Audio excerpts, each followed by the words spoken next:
समझ नहीं आ रहा अपने सैलरी इंक्रीमेंट का क्या करूं। बेटा इतना क्या सोच रहा है? अपने म्यूचुअल फंड्स के एसआईपी का टॉप अप करा ले। This is the right time. क्या? समझ में नहीं आया। बेटा इतना क्या सोच रहा है? अपने म्यूचुअल फंड्स का एसआईपी टॉपअप करा ले। This is the right time. अब समझा।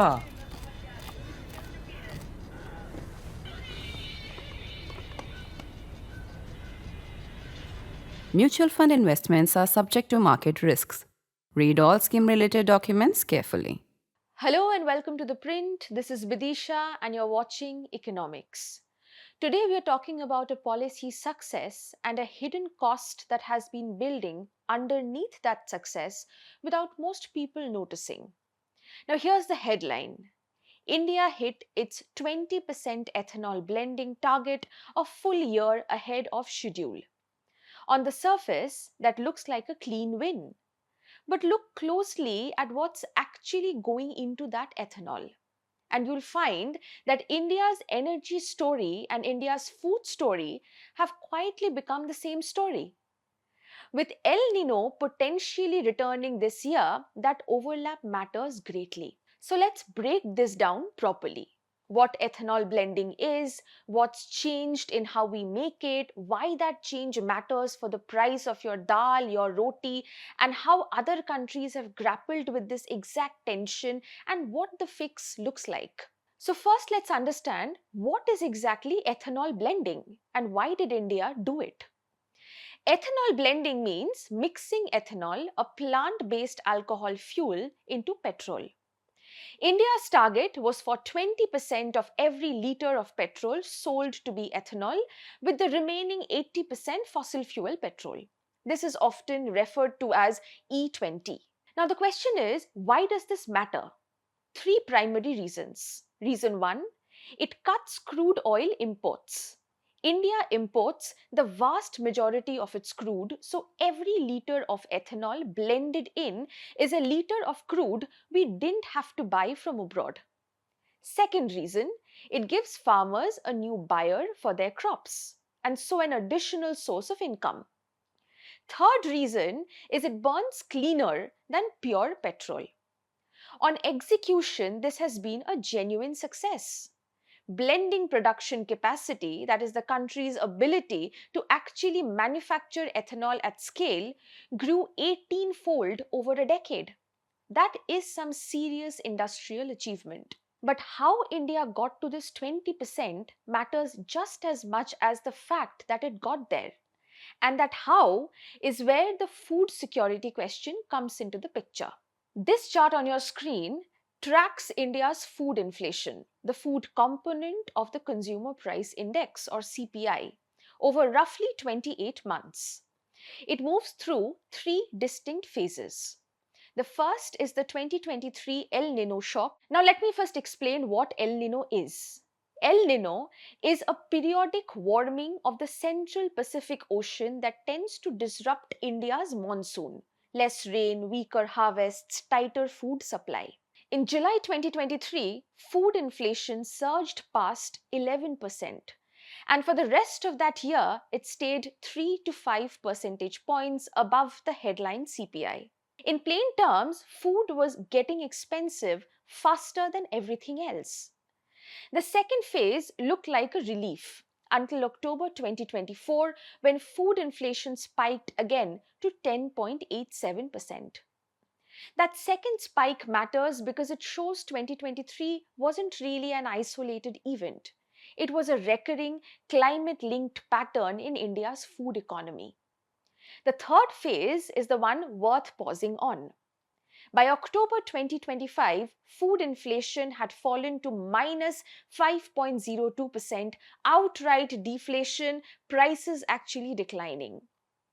Now, falling prices sound good for consumers, but a swing from plus 11.5% to minus 5% in under 2.5 years isn't stability. It's typically what in economics we call an overcorrection. Farmers and traders, having been burnt by 2 years of volatility, offload stock quickly rather than holding it. and prices crash as a result. What that leaves behind is a system with almost no spare capacity. As the chart's 2026 projection shows, we genuinely don't know which way this swings next, and we are one poor monsoon away from repeating 2023. Now look at the second chart on your screen, and this is where, in my opinion, the two stories connect. It tracks ethanol feedstock, the raw material converted into ethanol, across what's called the ethanol supply year, or ESY, the industry's own annual cycle for measuring production. In ESY 2022-23, maize made up just 6.2% of ethanol feedstock. Most of the rest came from sugarcane molasses, a byproduct of sugar production rather than a food crop in the way maize and rice are. Now, by the full ESY 2024-25, maize alone had risen to nearly 50% of feedstock. Add rice, and total grain-based feedstock now makes up 69% of all ethanol produced, up from 59% the year before. To put in simple words, nearly 7 out of every 10 liters of ethanol blended into India's petrol last year came from crops that also stock our kitchens and feed our poultry. The same maize that ends up in an ethanol tank could just as easily have become chicken feed or corn flour. This wasn't a mistake by any ministry or company, it was close to inevitable. Sugarcane molasses alone couldn't supply a blending program scaling this fast, so the market pulled in grain to fill the gap. The average blending rate for the full year reached 19.24%, just shy of the 20% target it would go on to surpass months later. Now the question is, so why does shifting from sugarcane to grain matter for food prices? This is where I want to bring in one core economic concept, derived demand. Now, derived demand simply means that demand for one thing creates demand for something else that feeds into it. Nobody wants maize for its own sake. They want it because it becomes chicken feed, corn flour, or now ethanol. When a distillery demands maize for ethanol, that shows up in the maize market exactly as demand from a flour mill or a poultry farm would. All three competing for the same pool of grain. Now here's the catch. Before this shift, when food prices spiked, India had a release valve. The government could release buffer stocks, expand acreage, or let markets self-correct because nearly all grain supply was responding to food demand alone.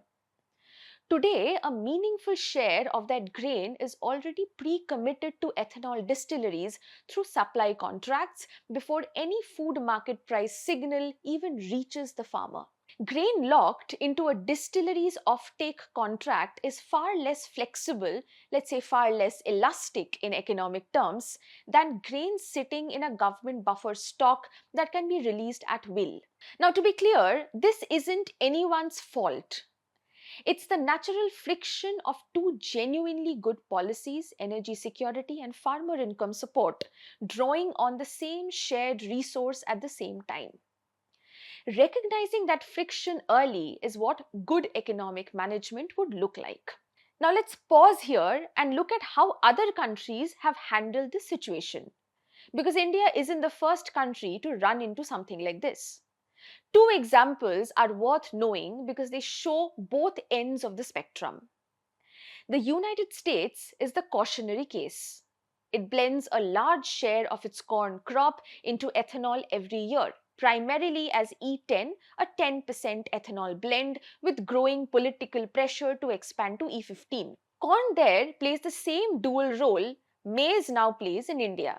It's simultaneously food, livestock feed, and fuel.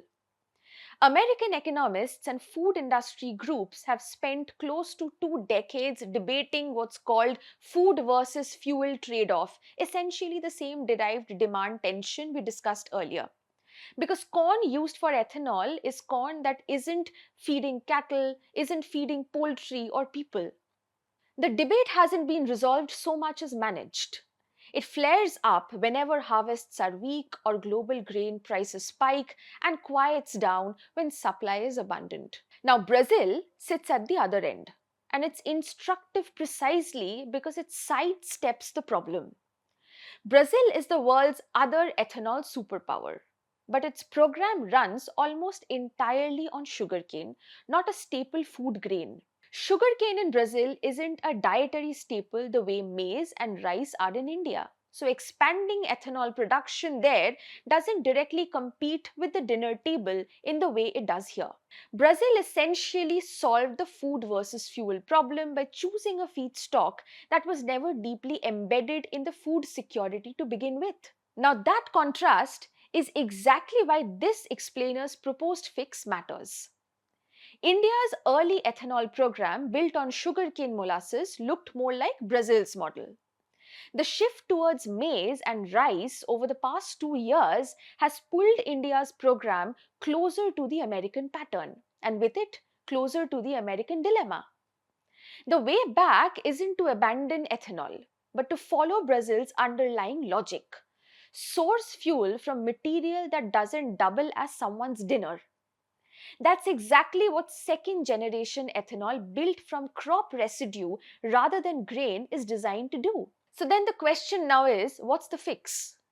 The encouraging part is that this is a solvable design problem, not a flaw in the ethanol program itself. There are two pieces to it. First, accelerate what's called second generation ethanol or 2G ethanol. Now, this means producing ethanol not from food grain but from agricultural residue. Crop stubble that currently just gets burnt in fields, worsening air pollution, and from dedicated non food energy crops grown on marginal land unsuitable for grain farming. India has already shown that it can pivot quickly. The move from sugarcane to grain happened within a few years.